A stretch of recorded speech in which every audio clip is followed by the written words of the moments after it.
شهادت امیرالمؤمنین در نماز این واجب است یا که از لحاظ ثواب میتونیم شهادت نه امیرالمؤمنین واجب را بگوییم نیست، یا که واجب واجب است در نیست، نماز؟ واجب نیست.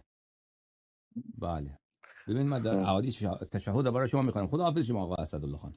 گوش کن. خب آنلاین گوش کن. آقای استاد بزرگوار یک دعا آه. میخواستم برای ما دعا میکنم که بگویم. خدا شما رو طول عمر بده، خدا حاجت شما رو روا بگردانه. ممنون شما برادر، زنده باشید. سلامت باشید، جور باشید. سلامت باشید، زنده باشید. خب گوش کنید دوستان عزیز، خدا خیرتون بده که من روایات تشهد را برای شما بخوانم. ببینید تشهد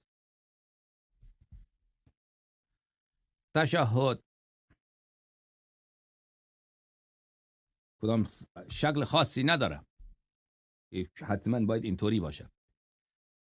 این الفروع من الکافی للکلینی رحمت الله علیه جزء سوم، این باب تشهد در رکعت دوم، سوم و چهارم آدم که تشهد میخواند. بله حدیث اول امام علیه السلام فرموده که تشهد کدام شکل خاصی نداره. شما همون بله یک شهادتی که بلدی اون را بخوان، یک حمد الهی بکنین برات کفایت میکنه. در حدیث بعدی گفته ای شیء اقول في التشهد والقنوت باحسن ما علمت فانه لو كان معقتا لهلك الناس. فرمود که بهترین شهادتی که بلدی، بهترین شهادتی که بلدی اون را بگو. خب بهترین شهادتی که ما بلدیم 5 تن پاک 14 معصوم را اسم بری، بهترین شهادت.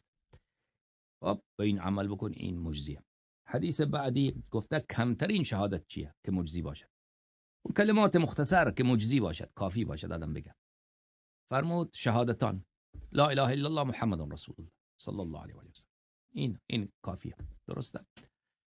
پس کسی که فقط شهادتین میگه اشهد ان لا اله الا الله و ان محمدا عبده و رسوله صلی الله علیه و آله، اللهم صل علی محمد و آل محمد، این کفایت میکنه.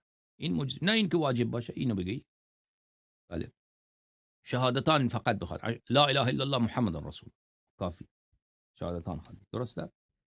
اما اگر بهترینش بخوای، بهترینی که بلدی بگو اشهد ان لا اله الا الله و اشهد ان محمدا عبده و رسوله و اشهد ان فاطمه الزهراء سیدة نساء العالمین و اشهد ان الحسن والحسین سیدا شباب اهل الجنه و اشهد ان علی امیر المؤمنین ولی الله اللهم صل علی محمد و آل محمد. 14 معصوم همگیش ذکر بکنیم خوبه. درسته؟ چون خود امام علیه السلام فرمود که بهترینش را که بلدی بگو.